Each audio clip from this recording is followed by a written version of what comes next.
kanyang salusalo ang ipinakanyaya ni Don Santiago de los Santos na higit na popular sa taburing Kapitan Tiago.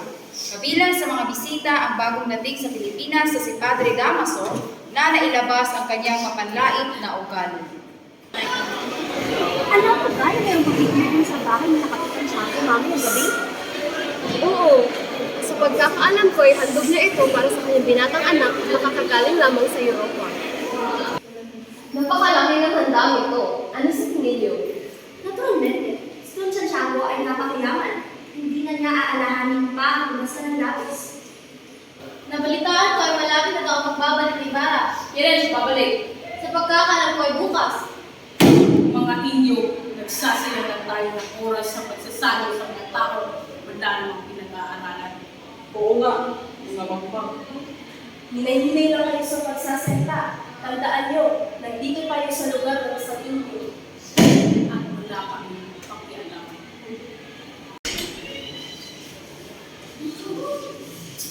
Mga bito, ikinalulugod ko ipakilala sa iyo ang anak ng aking nasirang kaibigan na si Don Rafael.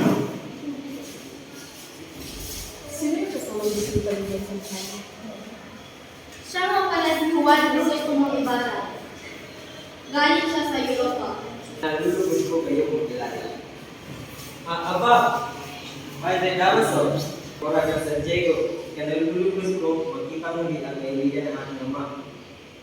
Nagkakamali pala ako. Patawad. Revensya. Nakamalingino sapagkat hindi ko naging matalik na kaibigan ng iyong ama. Kung gayon na ikaw pala ang anak ng nasirang si Don Rafael Ibarra, naway makasayang kasiyahan yung pinaakit ng iyong ama. Gracias, Señor. Kinalulugod kayong makilala. Ako pala si Juan Crisostomo Ibarra. Kahit ang magaganda ang mga kababaihan sa Taga-Europa, wala pa rin makatatalo sa ganda ng ating bansa. Panoohin, handa na po ang pagkain sa lamesa. Ako'y susunod. Padre Damaso, ikaw ang makapupunso. Hindi na, ikaw na ang bago ko.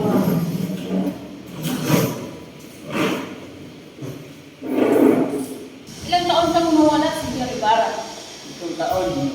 Malamang sa 7 taon, kalimutan mo na ang ating bayan. Sa totoo niyan, ang ating bayan ay kalimut sa akin. Lagi kong iniisip ang ating bayan kahit nasa malayo ako. Kung kayo ni sa ang bulag na hangal, iho, bakit ka pa nagsasayang ng pera papunta sa Espanya kung wala ka namang nagugustuhan? Huwag kayong magtaka. Sa dati naming kora, ganyan din pakikitungo sa akin nung ako'y bata pa. Mauna na ako. Tingnan nyo, napakayabang at walang galang.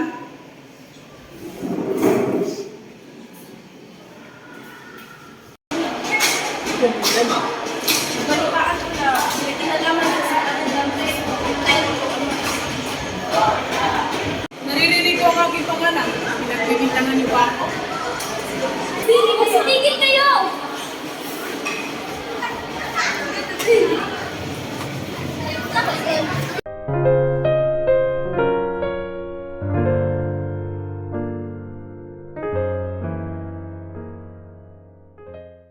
Noon ay may isang Kastilang na tiwalang bilang artilyero ng hukbo dahil sa masamang asal at kamangmangan. Kailangan niyang kumita ngunit dahil sa sira at karangalan ng mga Kastila kung bibigyan siya ng mabigat na trabaho. Kaya't ginawa siyang kolektor ng buwis sa mga sasakyan. Hindi siya nakapag-aral minsan man. Ngunit isang araw,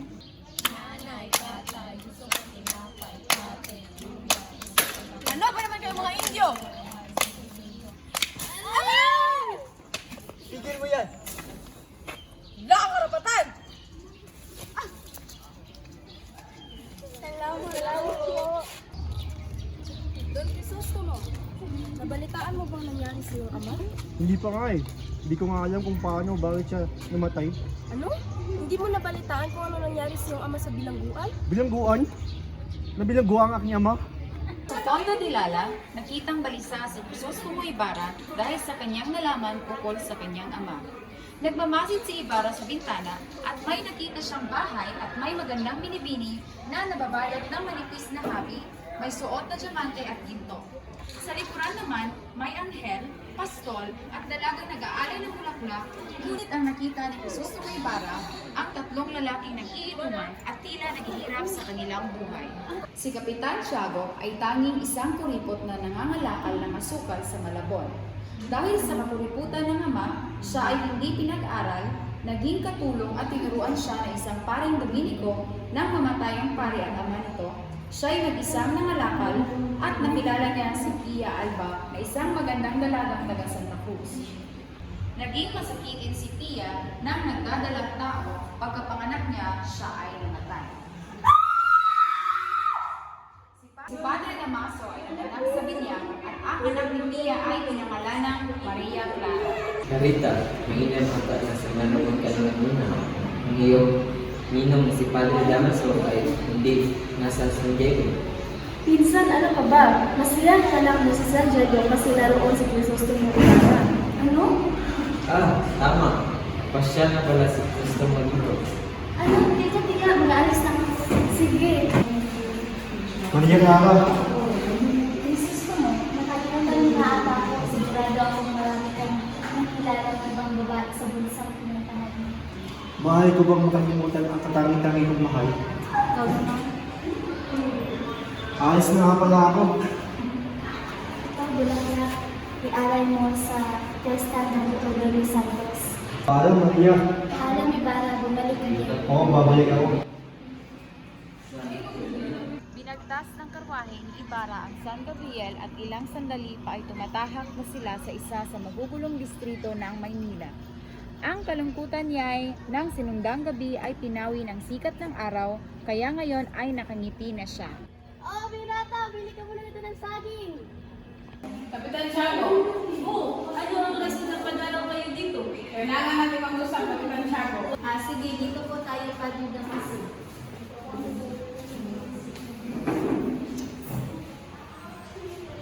Ikaw ang isa sa pinakamahusay na tao dito sa San Diego. Opo. Alam mo ba ang aking sasabihin? Sa susunod ayaw ko na maulit na itong kabatulan. Masusunod, patutumaso. Magandang umaga, Padre.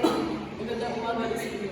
Mukhang nahihirapan niyo na po sa iyong buhay. Matingin kinaba sa iyong kalusugan. Aba, oo naman. Sa tanda ko ito, mamamatay na ata ako. Naku, huwag ko yung masalita ng ganyan. Bakit? Hindi ba totoo? Ito na ata ang parusa sa mga masasamang ginawa ko sa mga tao. Alam mo ba na mulat ng mga Indio sa ating pinagagawa sa kanila? Naku, masama yan. Hindi na sila maniniwala sa akin at mawawala rin ang pangyarihan ng Espanya dito sa Pilipinas. Opo, totoo yun. Nanganig na ang mga Kastila dito sa Pilipinas. Siya, sige, alis muna ako. Sige, mag-ingat ka.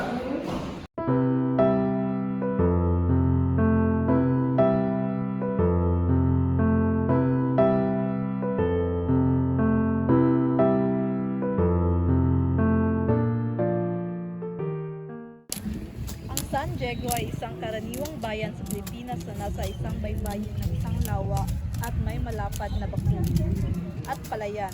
Karaniwan sa nakatira nito ay magsasaka. Kagaya ng ibang bansa sa Pilipinas, ang San Diego ay mayroong itinatagong alamat. May isang matandang Kastila ang dumating sa bayan. Ito ay matataas magsalita ng Tagalog at nanlalalim ang mga mata. Binili niya ang mga kagubatan at pinagbayad ang mga damit, alahas at salapi. Hindi lang tagal, ang matanda ay nawala. Ito naman yung binibili. May masangsang na amoy na aamoy. Tara, hanapin natin ito kung saan ito yung nagaling. Diyos ko po!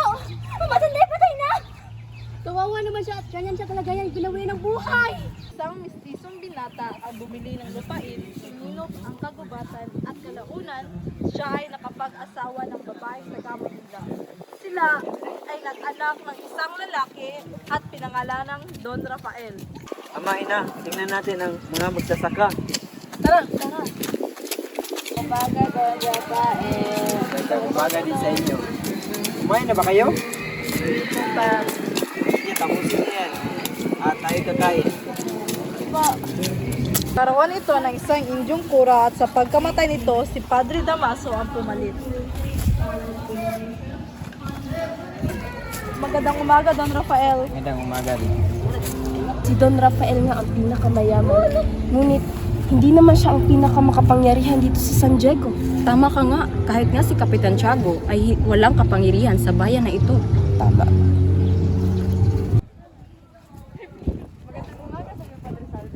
Magandang umaga rin sa'yo, At Teres.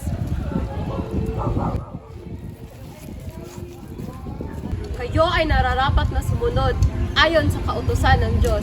Kayong mga Indio ay nararapat na sumunod sa simbahan at kura. Ang sino mang hindi sumunod sa utos ng Diyos ay parurusahan. Mga bobo, mga walang silbi, dyan kayo nararapat.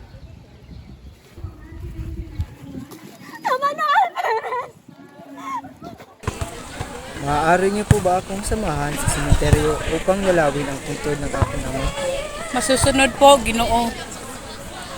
Nagpagawa po si Kapitan Tiago ng misto para sa inyong ama. Tinaniman ko rin po ito ng bulaklak ng adelpha at sampaga at nilagyan ng cross. Ganun ho ba? Salamat po sa inyong kabutihan sa pag-alala sa aking ama. Ako'y magpapasalamat din kay Kapitan Tiago sa kanyang ginawa. Walang anuman po, Ginoo. Gandang araw po. Maaari po bang magtanong kung saan ang puntod ni Don Rafael Ibarra? Natatandaan ko ang iyong tinutukoy, Ginoo. Subalit ipagpaumanhin niyo po, Ginoo.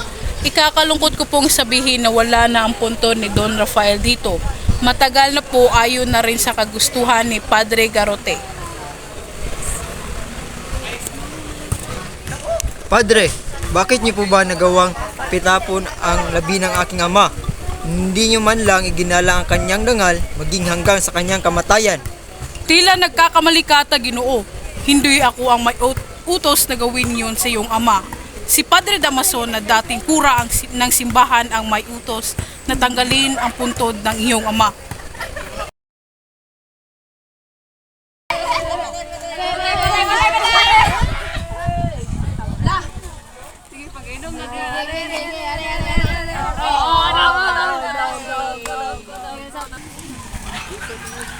Magandang umaga po. Maaari po bang makausap ang pare? May sakit siya. Si Crispin po ba ay nasa sakristiya? Si Crispin ay nasa inyong bahay. Si Basilio po ay nasa amin, ngunit si Crispin ay hindi umuwi. Maaari ko ba siyang makita? Totoo nga naiwan dito, ngunit nagtanong lang siya ay nagnakaw ng mga gamit dito. Inutos sa akin ng kura. Marahil paglaki nila ay magiging mas masakol pa sila sa kanilang ama. Hindi.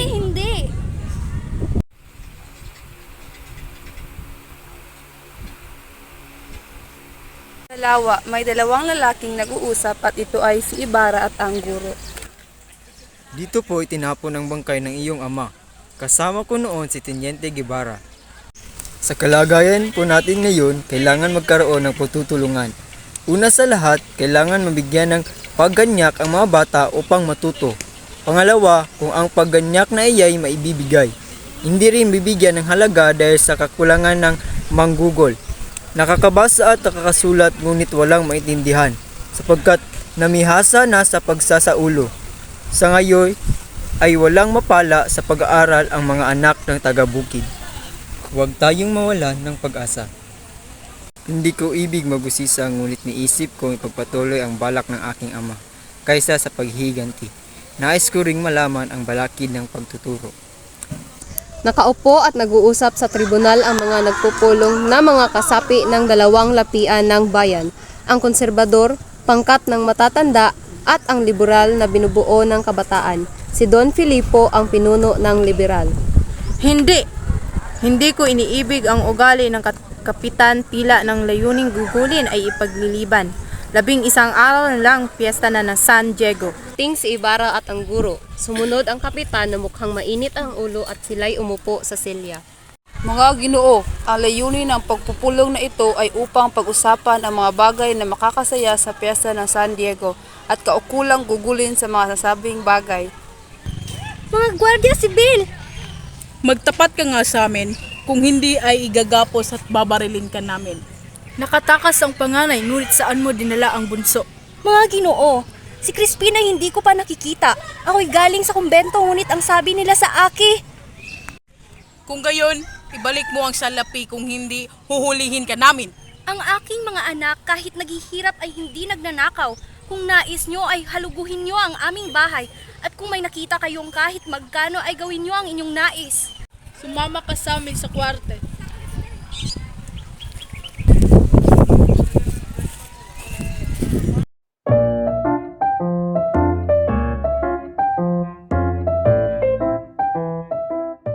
Napakaganda naman dito sa San Diego.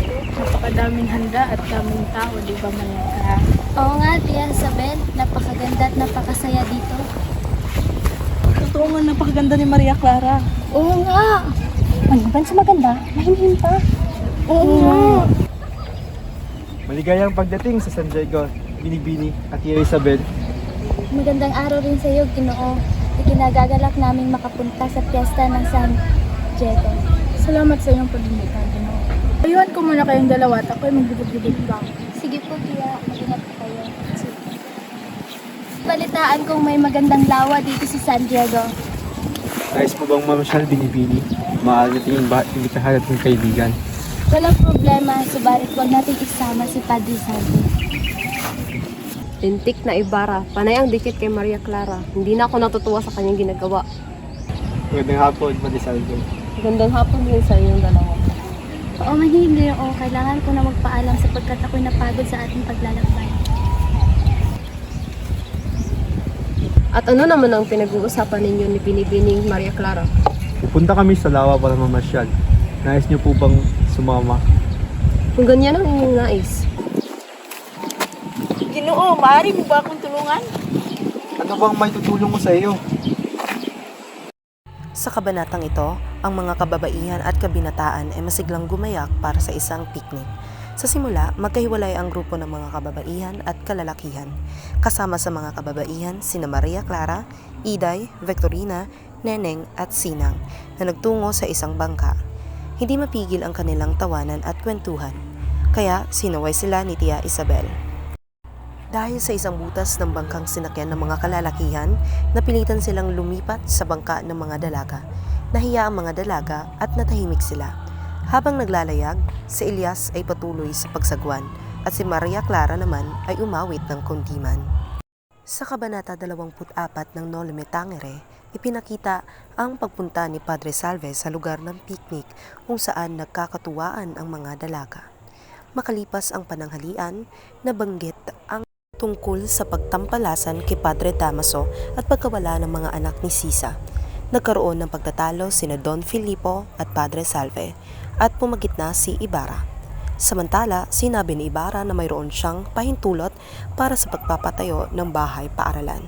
Dumating si Padre Salve at pinunit ang aklat, subalit sinaway siya ni Albino.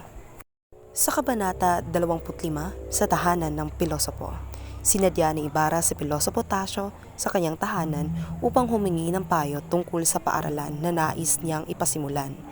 Nadatan niya itong abalang-abala sa pagsusulat ng hieroglyphics sa wikang Tagalog. Napansin naman siya ng matanda at siya ay inanyayahan nito.